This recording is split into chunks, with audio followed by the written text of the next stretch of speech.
Inspired Method Marketing here on YouTube, where we teach you all about marketing. My name is Karen, this is my husband Trevor. Hello. And today we're going to be talking about why should anyone buy from you? This is kind of a difficult concept for a lot of businesses, how to differentiate themselves from their competitors, direct and indirect.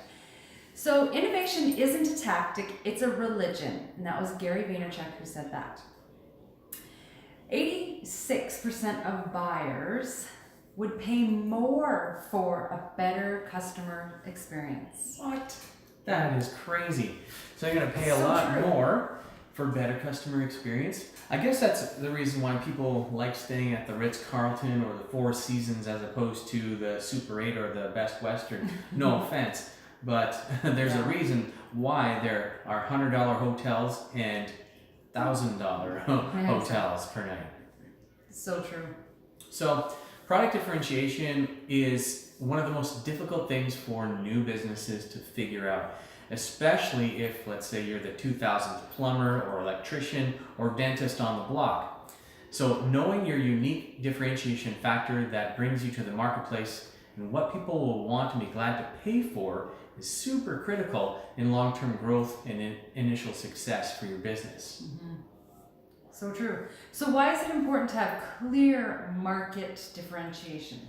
Well, it goes back to the book by Seth Godin, The Purple Cow, okay?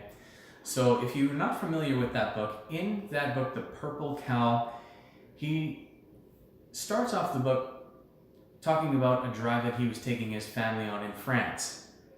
So they're driving down, looking at the countryside and being amazed at all the wildlife and seeing, pastures filled with cows. And by about the third hour of driving around, they're like, oh, more cows. You know what would be really unique is if you saw, instead of a brown cow, a purple cow. And that's the whole point. That would be remarkable. That would be outstanding if you saw a purple cow in the field rather than millions of brown cows. The problem with a lot of business owners is they are trying to create a brown cow in a sea of brown cows. So what you want to do is really turn your thinking around and see how you can create that unique, that special and remarkable product and service to deliver to the general public. That's a good way to describe it. Yeah. What's the starting point when you're trying to define your unique selling proposition? Well, that's when you need to really define and figure out what you're really the best at or what you can become the best at in your field, right? So maybe you are a plumber or an electrician, but how can you make your service the best out of all the other ones? How can you amp it up just that little bit and make those few tweaks and changes to where you're not just another electrician or another plumber or another dentist, but you provide such an exemplary customer service experience that you are different. You are a purple cow in your area. Yeah. What's another key component to discovering your unique selling proposition? Well, one of the things that you can do to discover and find out is listen to people. So when you are in, let's say, a family outing or you're in a networking environment and you're talking to people, really having an ear to the ground and hearing what people's pain points are. Let's say they just got some work done and they say, oh, this person is fantastic, he did a really great job for me, but they didn't clean up after they left. I couldn't tell when they came up to the house if it was, a hobo coming to collect bottles at my house or if they were, a professional company. They charged for things that they shouldn't have charged for. They did good work, but they left me with a bill scratching my head, and I didn't know. So just listening to those pain points and to those little irritations that people are getting, and then that gives you a clue as to how you can improve your service and make the customer experience better on your end for when you're going out to the marketplace. Another place to look at is look at reviews. So if you're doing a Google search or an Amazon search and you're looking at the reviews, you want to look at the 2 and the 3 star reviews. Don't look at the ones, but the 2 and 3 stars, because in there you'll find where people's pain points are and where either that service or that product fell short, and then you can do some innovation and take some clues from those bad reviews and turn things around. Right. Mm-hmm. I was going to say reviews for sure. So how does market differentiation relate to identifying your ideal customer? Well, that is the whole point. See, we run into a lot of business owners when we start talking to them and asking them, okay, so who is your ideal and likely customer? Who is that? And they say, Everyone. everyone. Everyone should buy from me. Everybody needs blah, blah, blah, right? Everyone needs my super awesome service. They don't though. They don't. They really don't.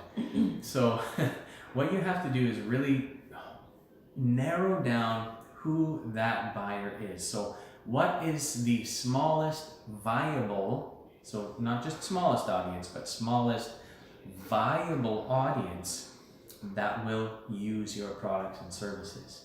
If you can figure that out, you are going to be just fine, and you'll be able to do that in your local market, and then you can expand that into other markets as well if that's your desire. But figuring out who that unicorn is of a customer will be a key factor in your success. Yes, that's true.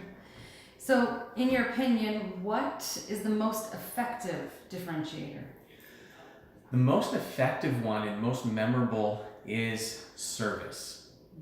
When you think about, let's say for instance, Uber, what problem did Uber solve?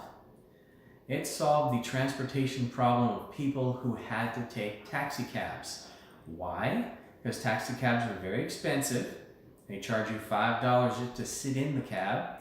Usually they're not very clean. The drivers are typically unfriendly, and it's a real pain waiting on the corner to say, where is this cab going to come? When are they going to be here? You're not able to track it. So they solve the customer service problem. Why? Because you get to rate your driver, and the driver gets to rate you. So you can also track it on an app. If you've never used an Uber before, you can track on the app, on your phone, where the car is. You can communicate with the driver. I'm standing on this corner right here. You can see me. I've got a blue shirt on or whatnot. Or the driver, he can text you and say, okay, I'm here. Come and find me. Or whatever. You can actually track it on a map, and it shows you when you're there. Very, very easy. Normally they're clean. I've had Uber drivers offer me bottles of water. Would you like a mint? Is there anything else I can do for you? And they're very conversational and chatty. They help you with your bags. Okay, so think about Amazon. Amazon made shopping so much easier and a more pleasant experience for so many people, right? Because you can order from the comfort of your home. You get your packages delivered right to your door. If it's no good, you can send it back, or if there's any problems, you can send it back with no issues, no problems. And they've just made the whole experience a lot simpler and easier. And there's a lot of examples like this out there where, because they've taken the service to a higher level, they've just really revolutionized that industry, really disrupted it. So if you really, really want to set yourself apart, figure out ways to service people better, more efficient, faster. What are your thoughts on using the lowest price as a differentiator? Don't do it.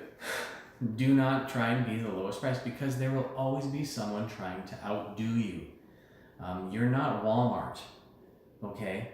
Walmart is a one-of-a-kind anomaly, lowest price bidder out there. And you know what? Not everything is the lowest price, but they guarantee the lowest price, right? There's a difference.